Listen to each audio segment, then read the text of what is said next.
Assalamu alaikum 10th class. This is your second lecture of month of July. Today is 7th July and day is Tuesday. हमने last lecture में discuss किया vital force theory और उसके rejection को, किस तरह ये theory reject की गई कि organic compounds can only be prepared in laboratory. इसको वुलर ने रिजेक्ट किया, जिसने एक ऑर्गेनिक कंपाउंड यूरिया को लेबॉर्ट्री के अंदर तैयार किया और इस चीज़ को रिजेक्ट कर दिया कि ऑर्गेनिक कंपाउंड्स लेबॉर्ट्री के अंदर तैयार नहीं किए जा सकते। उसके बाद हमने ऑर्गेनिक केमिस्ट्री और ऑर्गेनिक कंपाउंड्स को डिफ़ाइन किया और इसके एग्जांपल्स को देखा। आज हम डिस्कस करेंगे फार्मूला की टाइप्स, ऑर्गेनिक कंपाउंड्स के फार्मूला की टाइप्स। फोर टाइप्स के फार्मूलाज होते हैं: molecular formula, structural formula, condensed formula, dot and cross formula. इनको एग्जांपल्स की हेल्प से डिस्कस करते हैं। मॉलिक्यूलर फार्मूला, ऑर्गेनिक कंपाउंड्स को प्रेजेंट करने के लिए मॉलिक्यूलर फार्मूला यूज़ किया जाता है। मॉलिक्यूलर फार्मूला के अंदर actual number of atoms molecule के अंदर प्रेजेंट किए जाते हैं।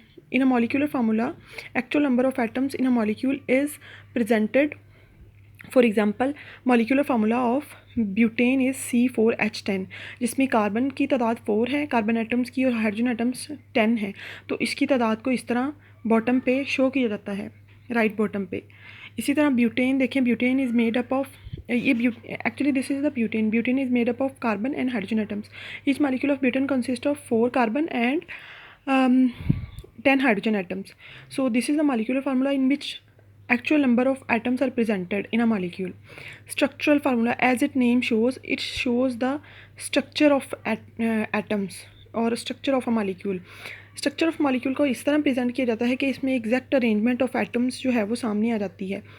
Different atoms of various elements present in a molecule of a substance. For example यहाँ पे देखें एन ब्यूटेन, नॉर्मल ब्यूटेन का फॉर्मूला। इसमें देखें स्ट्रक्चर ऑफ एटम किस तरह प्रेजेंट किया गया है कि कार्बन जो है वो हाइड्रोजन के साथ बॉन्डिंग कर रहा है 3 हाइड्रोजन्स के साथ और फिर एक कार्बन के साथ। इसी तरह ये चेन बन जाती है कार्बन के साथ, 4 हाइड्रोजन 4 कार्बन की, और हाइड्रोजन जो है वो कार्बन के साथ अटैच है। अच्छा, इसमें एक चीज़ है, स्ट्रक्चरल फार्मूला के अंदर सिंगल बॉन्ड को, कार्बन अगर किसी एटम के साथ या कार्बन के साथ सिंगल बॉन्ड बना रहा है तो उसको सिंगल लाइन से प्रेजेंट किया जाता है, डबल बॉन्ड को डबल लाइन से, और ट्रिपल बॉन्ड को ट्रिपल लाइन से। कोवलेंट बॉन्ड की टाइप्स हैं जो हम लास्ट चैप्टर में डिस्कस कर चुके हैं। इसी तरह अगर आइसोब्यूटेन है, इसका स्ट्रक्चर डिफरेंट है नॉर्मल ब्यूटेन से। इनका मॉलिक्यूलर फार्मूला सेम है बट इनका स्ट्रक्चर फार्मूला एक दूसरे से डिफरेंट है क्योंकि इनमें अरेंजमेंट ऑफ एटम्स डिफरेंट तरीके से शो की गई है। इसमें देखें आइसोब्यूटेन के अंदर 3 कार्बन जो हैं वो स्ट्रेट चेन के अंदर हैं, 3 कार्बन स्ट्रेट चेन के अंदर है। जो चौथा कार्बन है वो स्ट्रेट नहीं है बल्कि ब्रांच के अंदर आ जाता है, और हर कार्बन के साथ 3 हाइड्रोजन अटैच हैं, इसलिए एंगल्स चेंज हो जाते हैं इस ब्रांच की वजह से। सो दिस इज़ आइसोब्यूटेन, ये आइसोब्यूटेन है। दोनों का मॉलिक्यूलर फार्मूला सेम है लेकिन स्ट्रक्चर फार्मूला एटम्स की रीअरेंजमेंट की वजह से डिफरेंट है। नेक्स्ट टाइप है कंडेंस्ड फार्मूला। कंडेंस्ड फार्मूला के अंदर एटम्स को ज्वाइन करके शो किया जाता है।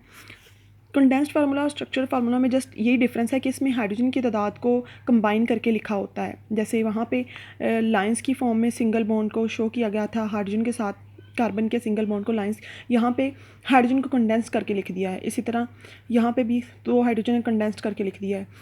अगर हम कार्बन को भी कंडेंस करेंगे तो वो जो है वो मॉलिक्यूलर फार्मूला बन जाएगा। तो कंडेंस्ड फार्मूला के अंदर जस्ट हम हाइड्रोजन आइटम्स को कंडेंस करके लिखते हैं। इसी तरह आइसोब्यूटेन का फार्मूला है। इसमें जस्ट ये डिफरेंस है कि हाइड्रोजन को आपने सेपरेट नहीं लिखना बल्कि ज्वाइन करके लिख देना है। नेक्स्ट है डॉट एंड क्रॉस फार्मूला। ये भी बहुत इंपॉर्टेंट है। इसमें इलेक्ट्रॉन्स की शेयरिंग को जो है वो डॉट और क्रॉस की हेल्प से प्रेजेंट किया जाता है इस फार्मूला की इस टाइप के अंदर, जैसे कि आप लोग इस एग्जांपल में देख सकते हो। This is propane. प्रोपेन में किस तरह कार्बन और हाइड्रोजन एटम्स की शेयरिंग को, कोवलेंट बॉन्डिंग को शो किया गया है डॉट एंड क्रॉस। कार्बन के एटम को डॉट से और हाइड्रोजन के एटम को क्रॉस है, क्योंकि शेयरिंग हो रही है, इक्वल डिस्टेंस पे है, इसलिए इस तरह सेंटर में शो किए गए हैं। इसी तरह फर्दर एग्जांपल है जो कि ब्यूटेन है। ब्यूटेन की एग्जांपल को भी इसी तरह शो किया गया है। तो ये फार्मूला की 4 टाइप्स हैं ऑर्गेनिक कंपाउंड्स के फार्मूला को प्रेजेंट करने की। ये जस्ट ऑर्गेनिक कंपाउंड्स के बारे में है, इसको इस तरह माइंड मैप्स की मदद से भी एक्सप्लेन किया गया है। You can form this mind map और दिस टेबल जिस आप इस तरह इसको शो कर सकते हैं कि molecular formula represents actual number of atoms, condensed formula group of atoms and structural formula represent exact arrangement of atom, electronic formula represent sharing of electrons between atoms to form a molecule. इसको आपने अपनी notebook पे make करना है, इस sketch को, इस table को या इस माइंड मैप को अपनी नोटबुक पे ड्रा करना है और एग्जांपल्स को लर्न करना है। आज के हमारे टॉपिक में हम ये डिस्कस करेंगे। नेक्स्ट क्लास में हम डिस्कस करेंगे about the classification of organic compounds, जो कि एक फर्दर इंपॉर्टेंट लॉन्ग क्वेश्चन है। ये भी बहुत इंपॉर्टेंट लॉन्ग क्वेश्चन है। अच्छा, इसमें एक बात और थी, 2 शॉर्ट क्वेश्चन इस टॉपिक के अंदर कैटेगराइज होते हैं, वो हम डिस्कस कर लेते हैं। Write down the dot and cross formula of propane and butane. ये लिखा हुआ है, एग्जांपल्स में हमने डिस्कस किए हैं। प्रोपेन में 3 कार्बन होती हैं, उसमें शेयरिंग को 3 कार्बन की कार्बन के साथ और हाइड्रोजन के साथ sharing co dot and cross से शो कर देना। इसी तरह एन ब्यूटेन को, इसमें 4 कार्बन होती हैं नॉर्मल स्ट्रेट चेन के अंदर। प्रोपेन की भी स्ट्रेट चेन के अंदर आएंगी। स्ट्रक्चर फार्मूला को डिफाइन कर देना है और स्ट्रक्चर फार्मूला ड्रा कर देना है एन ब्यूटेन और आइसोब्यूटेन, जो कि पीछे गिवन है। तो ये दोनों शॉर्ट क्वेश्चन आपने अपनी नोटबुक पे नोट डाउन कर लेने हैं।